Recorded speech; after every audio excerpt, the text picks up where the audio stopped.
Hi friends, Satish from Cartoon Teacher TNPC. So இன்றைக்கி நம்ம பார்க்க போகிற கரண்ட் அஃபேர்ஸ் வந்து December 6. இதோட பிடிஎஃப் வந்து டிஸ்கிரிப்ஷனில் டவுன்லோட் பண்ணிக்கோங்க. ஸோ ஃபஸ்ட் வந்து இம்பார்ட்டன்ட் டேட்ஸு. December 2 வந்து நேஷ்னல் பொல்யூஷன் கண்ட்ரோல் டே. போபால் கேஸ் ட்ராஜடி வந்து ரிமெம்பரன்ஸ் பண்ணுறதுக்காக தான் அது பண்ணுறாங்க. அண்ட் ஆல்சோ பொல்யூஷன் வந்து இது இருக்கிறதுலே ரொம்ப ஒரு ஒஸ்ட்டு இண்டஸ்ட்ரியல் டிசாஸ்டர்னால் வந்து இதை தான் சொல்கிறாங்க. பெரிய இம்பேக்டை உருவாக்குச்சு இது. ஸோ பொல்யூஷனோட அவேர்னஸை க்ரியேட் பண்ணுறதுக்காக இந்த டே வந்து இது பண்ணுறாங்க. So 1984 December 2 and 3 Bhopal gas tragedy வந்து அந்த இன்சிடென்ட் நடந்தது. ஸோ மத்திய பிரதேஷில் இருக்குது போபால். December 2 வந்து அடுத்து international day of abolition of slavery. So இப்போ மாடர்ன் டைம்ஸில் லைக் என்ன சைல்ட் டிராஃபிக்கிங்கு, ப்ராஸ்டியூஷனில் ஈடுபடுத்துறது, ஸோ அந்த போல் இப்போ மாடர்ன் க்ரைம்ஸில் அதையும் வந்து ஸ்லேவரின்னு தான் சொல்கிறாங்க. So international day of abolition of slavery December 2. Appointments வந்து Neera Tanden, director of office of management and budget USA. Joe Biden அவருடைய கவர்மெண்ட்டில் ட்ரான்சிஷன் பீரியட் ஆகிருக்கு, அதில் அப்பாயின்மெண்ட் நடந்துட்டுருக்கு. இது இந்தியன் ஆரிஜின் இவங்க நீரா தண்டன், ஸோ அதனால் எடுத்து எழுதியிருக்கேன். ஸோ கொஞ்சம் இம்பார்ட்டன்ட் தான் இது. நீரா தண்டன் பட்ஜெட் மேனேஜ்மெண்ட் அண்ட் பட்ஜெட்டுக்காக அப்பாயின்ட் பண்ணியிருக்காங்க. அடுத்து ஏஆர் ரஹ்மான் வந்து அம்பாசிடர் ஆஃப் பாஃப்தா. பாஃப்தானா என்னென்னா British academy of films and television arts. So அதோட அம்பாசிடர் அப்பாயின்ட் பண்ணியிருக்காங்க. ஸோ மெயின் டாபிக் போயிடலாம். International relations.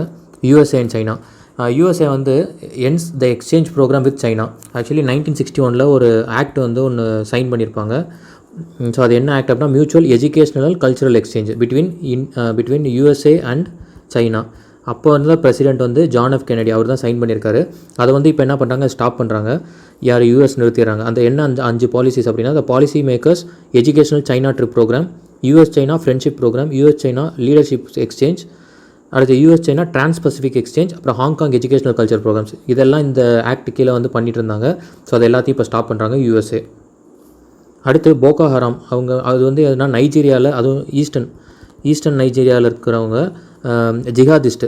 ஸோ ஜென்ரிக்காகவே ஜிஹாத் அப்படின்னாலே என்ன அப்படின்னா எஃபர்ட்டுன்னு சொல்லலாம். எஃபர்ட்டு தான் அதோட மீனிங்கு. பட் இது வந்து ஒரு மிலிட்டன்ட் இஸ்லாம் அவங்க தான் வந்து இதை பண்ணுறது, எடுத்து நடத்திட்டு இருக்கிறது இஸ்லாம். ஸோ அவங்க போகோ ஹராம்ங்கிறதும் அதே ஜிஹாதிஸ் தான் நைஜீரியாவில் இருக்காங்க. அடுத்து தேர்டு டாபிக் வந்து programs and projects. Agra metro rail project வந்து பிரைம் மினிஸ்டர் இனாக்ரேட் பண்ணுறாரு. இது phase 2 ப்ராஜெக்ட். ஆல்ரெடி phase 1 முடிஞ்சிருந்தது. ஸோ phase 2 வந்து ஆக்ராலேருந்து இனிஷியேட் பண்ணுறாங்க. மெயினாக வந்து தாஜ்மஹால், அதை போல் டூரிசம் பிளேசஸ் எல்லாத்தையும் கனெக்ட் பண்ணி ரயில்வே ஸ்டேஷன், பஸ் ஸ்டாண்ட் எல்லாத்தையும் கனெக்ட் பண்ணுற மாதிரி பண்ணுறாங்க. டு அட்ராக்ட் டூரிசம் தான் மெயினாக இந்த செகண்ட் ஃபேஸ் ப்ராஜெக்ட். அடுத்து வந்து 4th டிஃபென்ஸ் இல்லை எக்கானமி. 5th டைமண்ட் மைன். அங்கோலா அவங்க வந்து என்ன சொல்கிறாங்க, இன்வைட் பண்ணுறாங்க யார், இந்தியன் கம்பெனிஸை. எதுக்குன்னா அங்கே இருக்கக்கூடிய கண்ட்ரியில் கூட டைமண்ட் வந்து அது வந்து எடுக்கிறதுக்காக இது பண்ணாங்க. அரௌண்ட் இப்போ வரைக்குமே 40% தான் வந்து எடுத்திருக்காங்க வெளியே. ஸோ ஆஃப்ரிக்காவில் இதுதான் 3rd லார்ஜஸ்ட் ப்ரொடியூசராக இருக்குது டைமண்ட்ஸ்க்கு. ஸோ அங்கோலா வந்து இந்தியன் கம்பெனிஸை இன்வைட் பண்ணுறாங்க அவங்க கண்ட்ரியில் ஃபாரின் டைரக்ட் இன்வெஸ்ட்மெண்ட் பண்ண சொல்லி FDIயில். அடுத்து 6th என்விரான்மெண்ட்டு. தாய் மங்கூர். இது வந்து ஒரு கேட் ஃபிஷ் அப்படிங்கிறாங்க. தாய் மங்கூருங்கிறது இது கேட் ஃபிஷ்ன்றது வந்து தரையில் கூட அப்படியே லேண்ட்லேயும் கூட அது நகர்ந்து நடக்கும். ஸோ இது வந்து banned by NGT national green tribunal. ஏன் அப்படின்னா இது வந்து லோக்கல் ஈகோசிஸ்டம் வந்து பாதிப்புள்ளாக்குது. அதே போல் இதை கன்சியூம் பண்ணுறதுனால ஹியூமன்ஸுக்கு வந்து ஹெல்த் பாதிக்கப்படுது அப்படிங்கிறாங்க. இதை இல்லீகலாக ப்ரீட் பண்ணிட்டு இருக்காங்கன்னா மகாராஷ்டிராவில், தானேயில். ஸோ இந்த இதை வந்து நிப்பாட்ட சொல்கிறாங்க. லோக்கல் ஈகோசிஸ்டம் தான் ரொம்ப இம்பார்ட்டண்ட்டு, ரொம்ப பாதிக்கப்படுது இந்த கேட்ஃபிஷ் கைண்ட் ஆஃப் கேட்ஃபிஷ்னால். தாய் மங்கூர் கேட்ஃபிஷ்.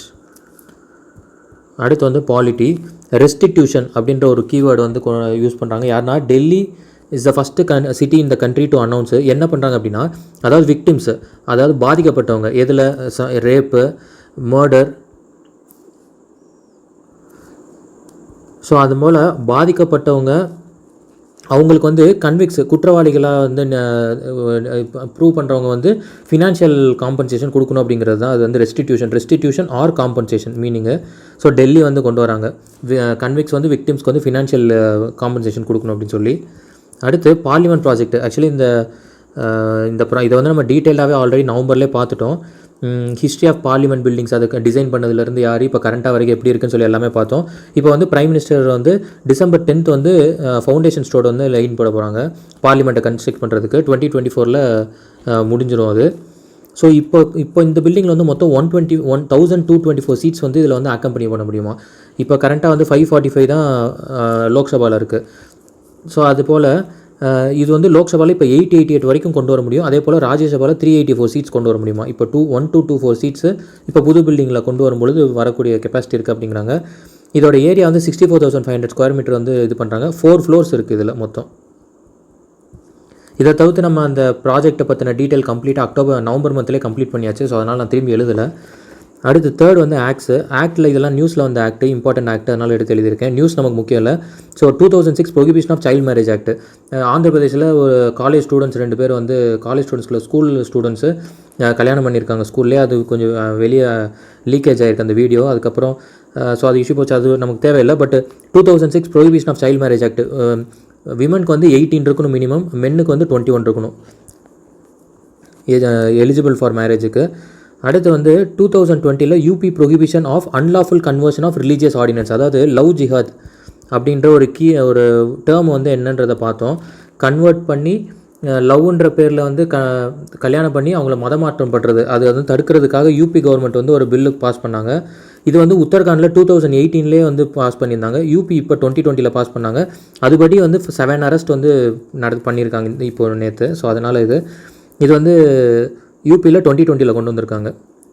அடுத்து 2012 வந்து வந்த POCSO act, protection of childrens from sexual offences act. So இது மூலிமா தான் நிறையா க்ரைம்ஸ் நடக்குது.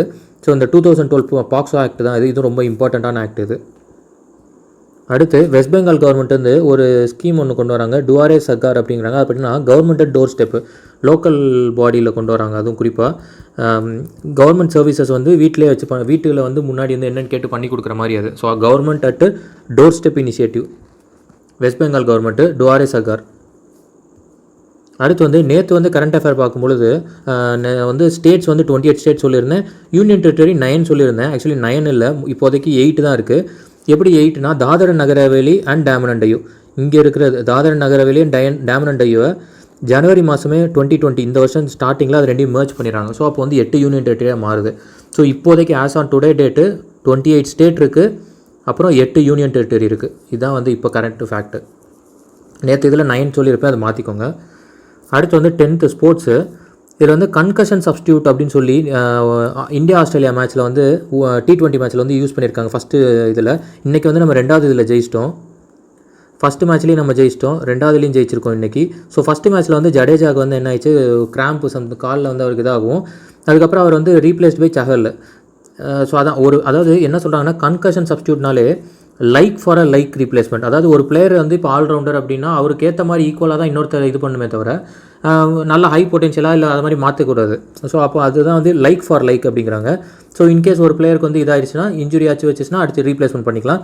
இது ஐசிசி வந்து அக்ரி பண்ணிச்சு 2019 ஆகஸ்ட்லேருந்து இதை வந்து பண்ண சொல்லிட்டாங்க. கன்கஷன் சப்ஸ்டியூட் இருக்குன்னு சொல்லிட்டாங்க. இதில் வந்து ஃபேக்டில் ஒன்று அடிஷ்னல் ஃபேக்ட் எழுதியிருக்கேன். பங்களாதேஷ் தான் வந்து என்னென்னா ஃபஸ்ட்டு டீம் வந்து to use 2 concussion during same match. ஒரே மேட்ச்சில் 2 கன்கஷன்ஸ் யூஸ் பண்ணியிருக்காங்க. ஸோ பங்களாதேஷ் தான் வந்து இருக்கிறதுல 2 டைம் யூஸ் பண்ணியிருக்காங்க ஒரே மேட்ச்சில் அதுலேயும். ஸோ அதனால் கன்கஷன் சப்ஸ்டியூட்னா கிரிக்கெட் சம்மந்தப்பட்டது. அடுத்து 11th புக்ஸு யார் எழுதியிருக்காங்கன்னா ரமேஷ் பொக்ரியால். அவர் யார், மினிஸ்ட்ரி ஆஃப் எஜுகேஷன். அவர் தான் வந்து எழுதியிருக்காரு புத்தகம். இவர் கூட என்ன லைஃப் டைம் அச்சீவ்மெண்ட் அவார்டு வட்டாயன் அவார்டு வந்து வாங்கியிருந்தோன்னு சொல்லி பார்த்துருந்தோம் நேற்று. So the promoter of humanity Maharishi Aravind அப்படிங்கிற புக்கு தான் எழுதியிருக்காரு. ஃபஸ்ட்டு காப்பி வந்து பிரசிடென்ட்டு கொடுத்துருக்காரு. அடுத்து science and tech. So bright whale அப்படின்னு சொல்கிறாங்க. அது வந்து எங்கன்னா பேங்காக்கில் வந்து அதோட ஸ்கெலிட்டன்ஸ்லாம் வந்து கிடச்சிருக்கு. இது வந்து 5000 இயர்ஸ் முன்னாடி இருந்திருக்கு அப்படிங்கிறாங்க அது. ஸோ அந்த ஸ்பீஷஸ். ஸோ பிரைட்ஸ் வேல் பேங்காக்கு. அடுத்து பயோடெக்னாலஜி சென்டர் வந்து ரீநேம் பண்ணுறாங்க. எங்கே, கேரளாவில் இருக்குது.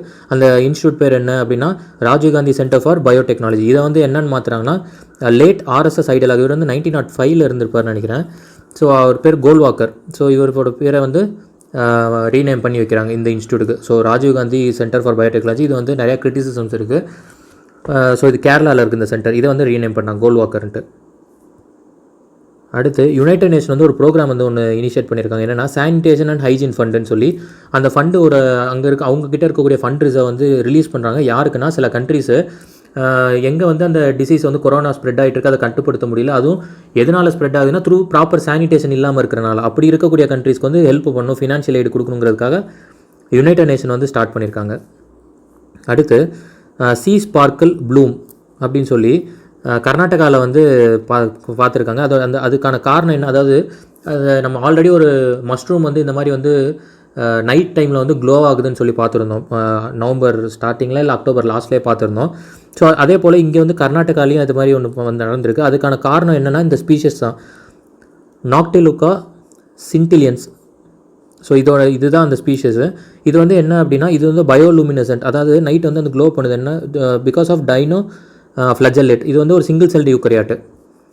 அதே போல் ப்ளூ டைடுன்னு சொல்லி மகாராஷ்டிரா சீ கோஸ்ட்லேயும் ஒன்று நடந்திருக்கு. மெரைன் பிளான்ஸ் கால் ஃபைட்டோஃப்ளாங்க்டன்ஸ். இது வந்து அந்த மாதிரி பண்ணியிருக்காங்க. இது வந்து பண்ணியிருக்கு அந்த மாதிரி.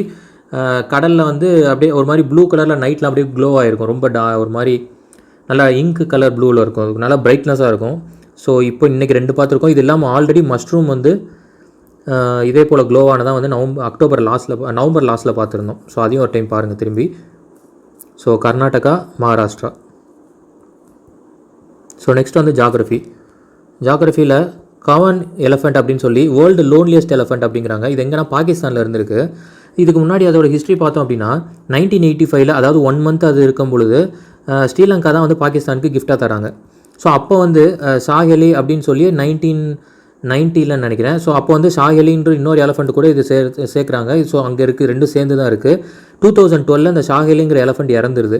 ஸோ இறந்ததுக்கப்புறம் அந்த கண்ட்ரி அங்கே அந்த ஒரு காவன் அப்படிங்கிற எலஃபண்ட் மட்டும் தனியாகவே இருக்குது. அது வந்து ரொம்ப பாதிப்புள்ளாது, மைண்ட் லெவலில் ரொம்ப லோன்லினஸாக இருந்து பாதிப்பாகிறது. நிறையா பேர் வந்து இது பண்ணியிருக்கு. ஸோ அதுலேயும் குறிப்பாக அந்த அமெரிக்கன் சிங்கர் வந்து செர் அப்படிங்கிறவங்க 2016 இதுக்காக வந்து போராடிட்டு இருக்காங்க. அதை வந்து மூவ் பண்ணணும் அங்கேருந்து அப்படின்னு சொல்லி. ஸோ ஃபைனலி வந்து அது 2020 இந்த வருஷம் தான் வந்து அது ஓகே பண்ணி இவங்க தான் வந்து அந்த டிரான்ஸ்போர்ட்டேஷன் சார்ஜஸ் எல்லாத்தையுமே எடுத்துக்கிட்டாங்க. ஸோ பாகிஸ்தான்லேருந்து எங்கே மூவ் பண்ணுறாங்கன்னா கம்போடியா. அது எங்கே இருந்திருக்குன்னா அந்த மர்கானா ஜூ அப்படின்னு இருந்திருக்கு. அந்த ஜூலேருந்து கம்போடியாவுக்கு மாற்றுறாங்க. அதுக்கு முக்கிய காரணம் வந்து இவங்க தான், அமெரிக்கன் சிங்கர் செர் காவன் எலஃபண்ட்டை வந்து மூவ் பண்ணுறாங்க டு கம்போடியா. இது கொஞ்சம் இம்பார்ட்டன்ட் கொஸ்டின்ஸ் கேட்குறதுக்கு நிறையா வாய்ப்புகள் உண்டு. அடுத்து மிஸ்லினியஸில் top word of the year, word pandemic has been chosen as a top word of by Merriam Webster dictionary. நேற்று கேம்பிரிட்ஜ் டிக்ஷனரி வழியாக பார்த்தோம். ஸோ இன்றைக்கி வந்து Merriam Webster dictionary pandemic is a top word. அடுத்து 16th வந்து Ambashankar commission. இது வந்து by MGR government தமிழ்நாட்டில் வந்து அப்பாயின்ட் பண்ண கமிஷன். இது ஃபார் ரிசர்வேஷன்ஸ் வந்து ரெக்கமெண்டேஷன் கொடுக்கணுங்கிறதுக்காக. எப்போனா 1982 அப்பாயின்ட் பண்ணிக்கலாம். இதுதான் ஃபஸ்ட் கமிஷன் அப்படின்னா இல்லை, தமிழ்நாட்டில் வந்து இது வந்து 2வது கமிஷனு. ஃபஸ்ட்டு கமிஷன் வந்து டியூரிங் முன்னாள் முதலமைச்சர் கருணாநிதி அவர்கள் இருக்கும் பொழுது அப்பாயின்ட் பண்ணாங்க. சாத்தநாதன் கமிட்டி பேர். So Sattanathan committee. இது வந்து அம்பாசங்கர் கமிட்டி, எம்பிசி. இவங்க மூலயமா தான் வந்து இந்த எம்பிசி உருவாகுது.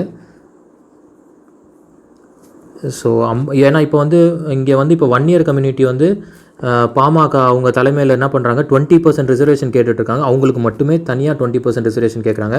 இவங்க வந்து ஆல்ரெடி இப்போ எம்பிசி குரூப்பில் இருக்குது, எம்பிசி கம்யூனிட்டிக்குள்ளே வராங்க. ஸோ தனியாக 20% கேட்குறாங்க அவங்க மட்டும். ஸோ அம்பாசங்கர் கமிட்டி கொஞ்சம் இம்பார்ட்டன்ட் கமிஷன் தான், தமிழ்நாட்டில் அப்பாயின்ட் பண்ண கமிட்டி ஃபார் ரிசர்வேஷன்ஸ்க்கு.